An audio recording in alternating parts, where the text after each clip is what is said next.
Good morning everyone, welcome back to the channel রোজ নামচা। আজকে শুরু করছি ভ্লগটা ট্রেন থেকে আর এই বাইরের দৃশ্য উপভোগ করতে করতে। যদিও আমার ঘুম ভেঙে গেছিলো 5টা নাগাদ, কিন্তু একটু গড়াগড়ি খেয়ে তারপরে 6টার সময় উঠেছি। তার কারণ কাল থেকেই তো স্কুল শুরু হয়ে যাচ্ছে, ট্রেন পৌঁছতে পৌঁছতে বাজবে 6:30। তাই জন্য বেশি তাড়াহুড়ো করলাম না, একটু আস্তে আস্তেই উঠলাম ঘুম থেকে। আমরা বাড়ি ফিরছি পদাতিক এক্সপ্রেস করে, আর এই ট্রেনটার টাইমিংটা এতটাই ভালো, বিফোর টাইমে পৌঁছে গেছিলো প্রায় 20 মিনিট আগে। এদিকে এই ছেলেটার কাণ্ড দেখো, বাড়িতে টেনে ঘুম থেকে তোলা যায় না, আর এইখানে 7 সকাল উঠে গেছে।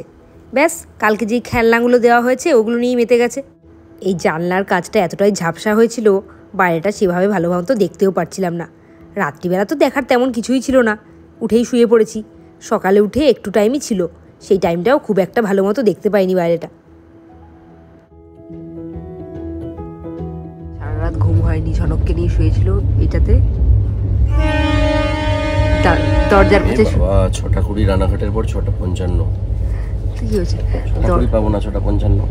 দরজার পাশে শুয়েছি বলে, যে পাশেই দরজা, ওর ভয় যে ঝনককে যদি কেউ তুলে নিয়ে চলে যায়, তাহলে ঝনককে নিয়ে শুয়েছে। ব্যাগপত্র নিয়ে চলে যায় শুনলাম, ঝনককেও নাকি তুলে নিয়ে চলে যাবে। আর এটা কি বলো? এই ঝামেলাটাকে নাকি তুলে নিয়ে চলে যাবে। ঝামেলা তো, এটা তো ঝামেলা। এই চলো, তুই ঝামেলা না। তো কি? আমি ভালো। তুই পচা। মামা এটা জানি না, তুই খা ওগুলো। হয়েছে দমদম ঢুকে গেছি আমরা। মামা এটা কি বলো? কোথায় যাবে এরপর? এবার দেখায়। কোথায়? দেখায়। কোন জায়গায়? নতুন দেখায়। ট্রেন থেকে নেমে না কেউ আরেকটা জায়গায় ঘুরতে যাবে। কালকে থেকে স্কুল, বুঝেছিস? না, কাল থেকে স্কুল।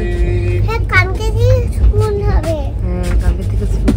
ঝনককে এবার সোয়েট শার্টটা খুলিয়ে দিলাম, তার কারণ এরপর থেকেই তো গরম লাগতে শুরু হবে।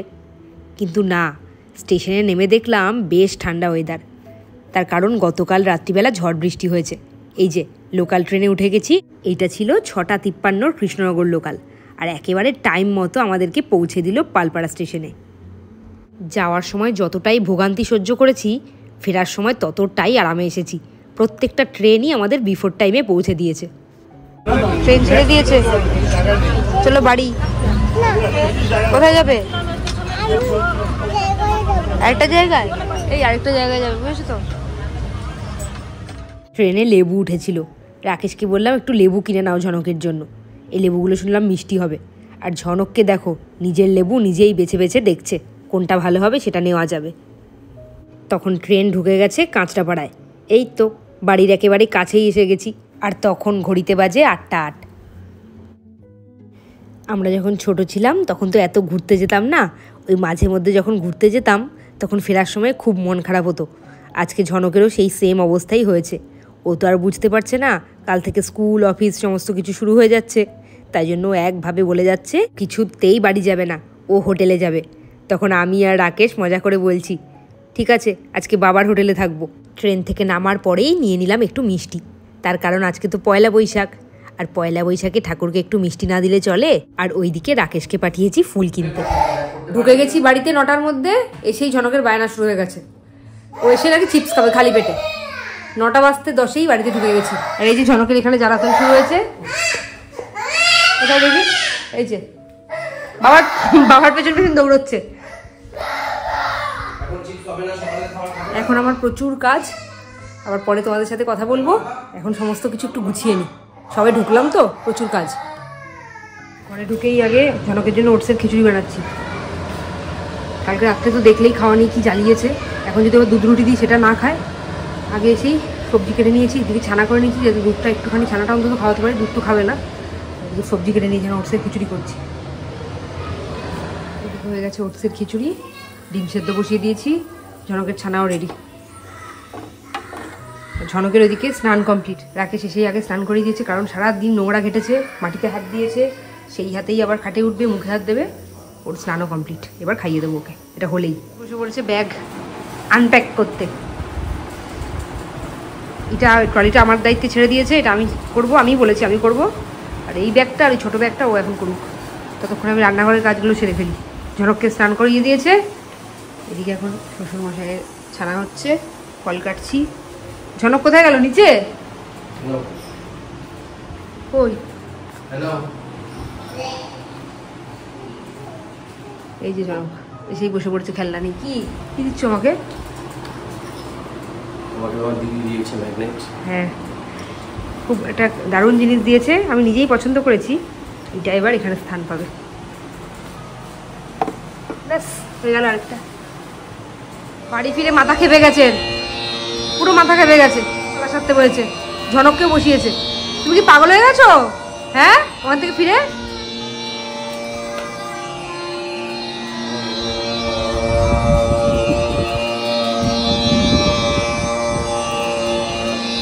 আসার পর আমরা এটাই করি, প্রথম কাজ আমাদের এটা। রাত্রি খুব রাত হয়ে গেলে হয়তো হয় না, কিন্তু আজকে যেহেতু তাড়াতাড়ি পৌঁছে গেছি, রাকেশকে বলেছি সব ব্যাগ ফাঁকা করো, আমি সব গুছিয়ে ফেলবো ফটাফট করে। যেগুলো কাচার সেগুলো ওয়াশিং মেশিনে ঢুকিয়ে রাখবো, আর যেগুলো মানে ওয়াশিং মেশিনে কাচবো না কিন্তু, দাঁড়া বলে নিই, আর যেগুলো কাচবো না সেগুলো যেগুলো পড়িনি আর কি, সেগুলো আলমারিতে ঢুকিয়ে দেবো। আর আমি না জেনে একটা কাজ করেছি, তাতে রাকেশের উপকার হচ্ছে, সেটা শোনো। ক্যারি ব্যাগের বদলে মানে এই গ্লাভস গুলো নিয়ে গেছে ভুল করে। এটা নিয়ে যে কি উপকার হয়েছে, ও এনজেপি স্টেশনে কালকে পটি করেছে। এবার পটি করার পর আমি এই গ্লাভসটা পরে নিয়ে তারপরে ওকে পরিষ্কার করিয়েছি। এবার যার জন্য আমার একদম কসরত করতে হয়নি, খুব একটা অসুবিধা হয়নি, ঠিক আছে? দারুণ উপকার হয়েছে এটা কি। না জেনে শুনে দেখো মানুষ করলেও কত কাজে উপকার হয়েছে। মোটামুটি সব গোছানো হয়ে গেছে আমাদের, এখন শুধু ট্রলিটা উঠলে হয়। আর এগুলো সব রাকেশের প্রোগ্রামের ব্যাগের জিনিসপত্র, ব্যাগটা যেহেতু নিয়ে গেছিলো ওগুলো পড়ে আছে, এগুলো ঢোকাবে ব্যাস। সেদিনকে সেই নারকেলটা রেখে দেওয়া হয়েছিল, ভেবেছি নষ্ট হয়ে গেছে, কিন্তু নষ্ট হয়নি। প্রিয় জিনিস, সেটা খেতেই হবে, না খেলে সব মিস হয়ে যাবে। ইয়ে মা, তো ওটা ছাড়িয়ে খাও। ওই ঘরে লাইট অফ করে দাও, এগুলো গুছিয়ে রাখো। আমার গোছানো কমপ্লিট। 12টা বেজে গেছে, এদিকে বাবা ছেলেতে ঘুম দিয়েছে, আর আমি এতক্ষণ ব্লগটা এডিট করে নিলাম। ঝনক যেহেতু ঘুমোচ্ছে, চিৎকার করলে অসুবিধা হবে। এবার আমি স্নানে যাব, কাছাকাছিও আছে। এতক্ষণে স্নান করে একটু ফ্রেশ হলাম। বাইরে থেকে এসে যতক্ষণ না স্নান করি ততক্ষণ যেন শরীরটা ঘিনঘিন করতে থাকে। ওই ট্রেনে এক রাত থাকা, হোটেলে, মানে শরীরটা সত্যি সত্যি ঘিনঘিন করছিল। স্নান করে ফ্রেশ লাগছে। আর স্নানের সময় এসেছি বলে কিন্তু কাজের কোনো খামতি নেই, যে এক বালতি কেচেছি। এগুলো এখন ছাদে মেলতে যাব। মেলে এসে আজকে পয়লা বৈশাখ, তাই জন্য ঠাকুরকে তো একটু পুজো দেবো। কেউ তো অভুক্ত রাখলে চলবে না, ঠাকুরের জন্য মিষ্টি আর ফুল কিনে নিয়ে এসেছি আসার সময়। এবার পুজোটাও করবো, তার আগে জামাকাপড়গুলো মেলে আসি। আগেরবার পয়লা বৈশাখের দিন ঠাকুর ঘরটা পুরো পরিষ্কার করেছিলাম। আজকে আর এনার্জিতে কুলোনো না সমস্ত কিছু নামিয়ে পরিষ্কার করার, তাই জন্য ঠাকুরকে ওই মোটামুটি একটু পুজো দিলাম। ওই যে মেঝের মধ্যে দাগগুলো দেখছো, ওগুলো আসলে মোমবাতির দাগ। প্রত্যেক সোমবার আমি মোমবাতি জ্বালাই না, মোমবাতি জ্বালাতে গিয়ে কয়েক ফোঁটা করে পড়ে, ওই দাগগুলোই ওখানে হয়ে গেছে। ওইগুলো একটু প্রেশার দিয়ে মুছতে হবে, না হলে উঠছে না। আর 10 টাকায় কত ফুল নিয়ে এসেছে দেখো। রাকেশ আর ঝনক তখনও ঘুমোচ্ছিল। ওরা ঘুমোলে একদিকে আমার ভালোই হয়, আমি একা থাকলে আমার কাজের স্পিড খুব বেড়ে যায়। আমি ভ্লগ এডিট করেছি, কাছাকাছি করে স্নানও হয়ে গেছে, জামা কাপড় মেলে এসেছি, এখন পুজো দিয়ে নিচ্ছি। ওরা ঘুমোক, যতক্ষণ ঘুমোয় ততক্ষণই আমার লাভ। নীলের দিন ঠাকুরের মাথায় জল ঢালতে পারিনি বলে মনটা একটু খারাপই ছিল, কিন্তু সব ঠাকুরই তো একই। এখানের ঠাকুরও যা, 10 মাইল দূরের ঠাকুরও তাই। তোমরা তো জানোই আমার বাড়িতে ফুলের খুবই অভাব। আজকে রাকেশ একেবারে মন প্রাণ দিয়ে ফুল নিয়ে এসেছে, আর আমিও সেই ফুলগুলো দিয়ে আজকে খুব মনের মতো করে সিংহাসনটাকে সাজাবো। স্কুল থাকলে তো আর সেরকম টাইম পাই না, তাড়াহুড়ো করে পুজোটা সারি। আজকে হাতে অনেকটা টাইম আছে, আর ওইদিকে আমাকে জ্বালাতন করার মতোও কেউ নেই আশেপাশে, তাই জন্য বেশ মন দিয়ে পুজোটা করলাম।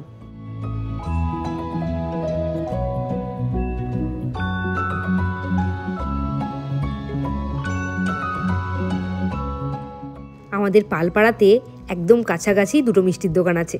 তার মধ্যে যেই মিষ্টির দোকান থেকে সবসময় মিষ্টি কিনি, সেই দোকানটাতে এত ভিড় ছিল, আর এনার্জিতে কুলোই নি লাইন দিয়ে দাঁড়িয়ে মিষ্টি নিই। তাই জন্য তার পাশের দোকান থেকেই নিয়েছি। তাই আর পছন্দসই মিষ্টি কিনতে পারিনি আজকে।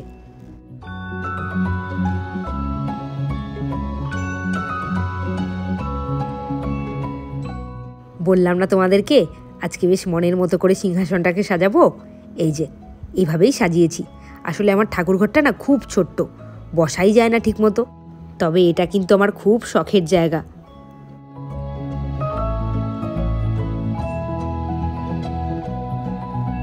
দুজনের ঘুম ভেঙেছে, এবার আমি যাই আবার কাজে লাগি, একে খাওয়াই, ওকে খেতে দিই, যাই।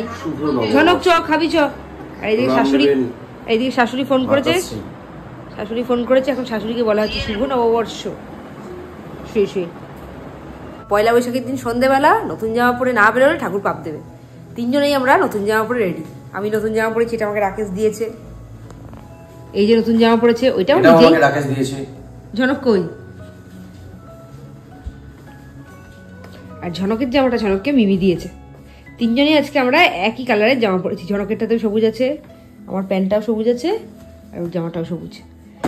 এখন একটু বেরোবো, কারণ আছে, সেটা হলো রাকেশের বাইকটা তো যাওয়ার দিন বাড়িতে রেখে গেছিলাম, মানে আমার বাবার বাড়িতে। সেখান থেকে বাইকটাও নেওয়া আছে, কয়েকটা জিনিসপত্র কেনারও আছে, আর সমস্ত কিছু কেনা হয়েছে। আমাদের যিনি কাজ করেন গীতাদি, নামটা অনেকবারই শুনেছো, গীতাদি শাড়িটা কেনা হয়নি। আসলে শাড়ির দোকানে তো যাইনি, শাড়িটা কেনাটা মিস হয়ে গেছে। আজকে সেই শাড়িটাই কিনবো। পয়লা বৈশাখের দিন দিতে পারলাম না বলে খুব খারাপ লাগছে। প্রত্যেকবার পয়লা বৈশাখের দিনই দিয়ে দিই, কালকে দিয়ে দেবো। উনি যদিও কিছু মনে করেন না, বলেছেন যে প্রত্যেকবারই কি দিতে হবে। বলছি না, পয়লা বৈশাখ আর পুজোর সময় দুবারই তো দিই, তাই দেবই। সে এখন কিনে নেবো জিনিসগুলো। আর একটা দোকান থেকে যে সেই স্কুটি কেনা হয়েছিল বাবার, সেই দোকান থেকে ফোন করেছিল, ওই দোকানে একটু যাবো। সেই সব কাজকর্ম সেরে তারপরে ফিরবো বাড়িতে। ঝনক চল, চলো। আর এই পাশে ঘুম থেকে উঠেই ঝনকের জন্য ডাল সেদ্ধ বসিয়ে দিয়েছি। উনি তো আবার ডাল ছাড়া খেতে পারেন না, এই কদিন খিচুড়ি খেয়ে খেয়ে কাটিয়েছেন। চলো ঝনক চলো। বাইক যেহেতু সাথে নেই, তাই জন্য আর কি করা যাবে, হেঁটে হেঁটেই যেতে হবে। এখন ঝনকের হাত ধরে চললাম স্টেশনের দিকে। ট্রেনে আর আসিনি, এসেছি ভ্যানে। এই দেখো সেই দোকানটা যেখান থেকে বাবার স্কুটি কিনেছিলাম। আর বাইরে ফুচকার স্টলটা দেখে তো আমাদের মন একেবারে খুশি হয়ে গেছে। এসেছো আজকে আবার? কালকে খেয়েছি কালিম্পং এর ফুচকা, আর আজকে খাচ্ছি আমাদের চাকদা ফুচকা। অবশ্যই চাকদা ফুচকা, তবে কালিম্পং এর ফুচকাটা একটু ভালো লাগে, কারণ ওগুলো যে পুদিনা দিয়ে করে বলে একটু অন্যরকম। বিনা পয়সায় আজকে তা বিনা পয়সা বাঙে। ছোটবেলায় দেখতাম এই দিনে বাবা হালখাতা করতে বেরোতো, আর এখন আমরাই বড় হয়ে গেছি। এই যে মিষ্টির প্যাকেটটা পেয়ে গেছি। চাকদা স্টেশনের কাছে নীলরতন টেক্সটাইল আমার খুব প্রিয় একটা দোকান। আসলে এই দোকানে এত ভ্যারাইটিস শাড়ি পাওয়া যায়, আর শুধু ভ্যারাইটিস শাড়ি পাওয়া যায় তাই নয়, দামগুলো এতটাই কম যে আমি শাড়ি কেনার দরকার হলেই এখন এখানেই আসি। বাবা সব সাজিয়ে রেখে গেছে। শুধু সাজিয়ে রেখে গেছে তা না, কিন্তু একেবারে অবাধ স্বাধীনতা দিয়ে দিয়েছে রাকেশকে, যে এখান থেকে বেছে নাও কোনটা পছন্দ। কই ও, তাড়াতাড়ি এসো। অবাধ স্বাধীনতা দিয়েছে, এই যে এখানে সব রেখে দিয়ে গেছে তোমার জন্য সাজিয়ে। না, তুমি বেছে নেবে কোনটা। এই যে বেছে নেওয়ার, তোমাকে তো সিলেক্ট করে দিয়ে যায়নি, ওর কোনটা নেবে বলো। এইখান থেকে রাকেশ দুটো ব্যাগ নিয়েছে। এই যে নীল রঙের যে পিঠ ব্যাগটা ওইটা নিয়েছে, আর এই দিকে যে সবুজ রঙের ব্যাগটা আছে সেইটা নিয়েছে। আরেকটা জিনিস দেখো, মিষ্টির বাক্স এতগুলো আছে, আর এই কটা আছে, এগুলো আমাদের। কি বলবে বলো? কি আর বলবো, বেশ তো শ্বশুরের বাড়িতে আসতে এসে ব্যাগটাই আমি গত বছর মানে এখন যেটা অফিসে নিয়ে যাই, এই কোম্পানির নীলাংশু পাবলিকেশন, এদের ব্যাগটাই নিই, কিন্তু সেটা সাইড ব্যাগ।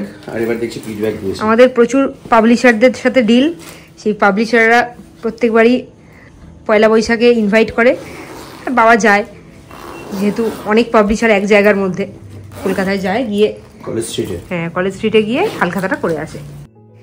বাড়িতে এসে আমার প্রথম কাজ আগে মিষ্টিগুলোকে গুছিয়ে নেওয়া। এত মিষ্টি পেয়ে গেছি, এগুলোকে এভাবেই রাখলে ফ্রিজে অনেকটা জায়গা লাগবে। আর আমাদের বাড়িতে তো মিষ্টি খাওয়ার লোক ওই একজনই, রাকেশ। আমার খুব একটা খাওয়া হয় না, আর ভয়ের চোটেও খুব একটা খাই না।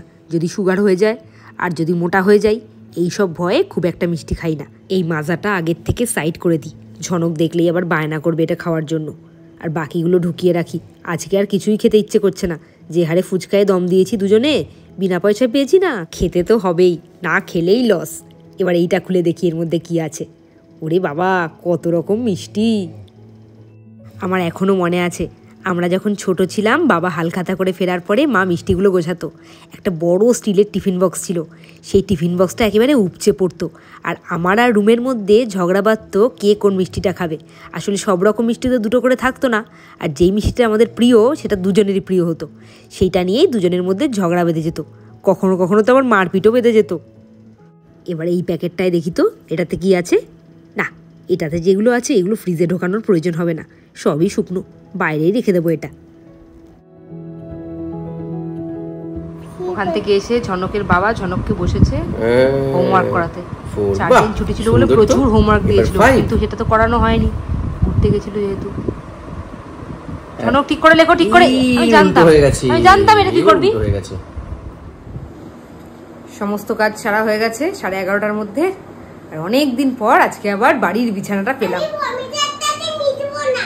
আচ্ছা, ঘুরতে যেতে ভালো লাগে ঠিকই, কিন্তু ঘুরে ফেরার পরে বাড়ির বিছানাটাকে খুব ভালো লাগে, মানে ঘুরতে গিয়ে বাড়ির বিছানাটাকে মিস করি খুব।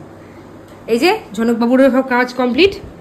ঝনকবাবু, তোমার কাল থেকে স্কুল, ঘোরা শেষ, এবার পড়াশোনায় মন দাও, পরের সপ্তাহে পরীক্ষা।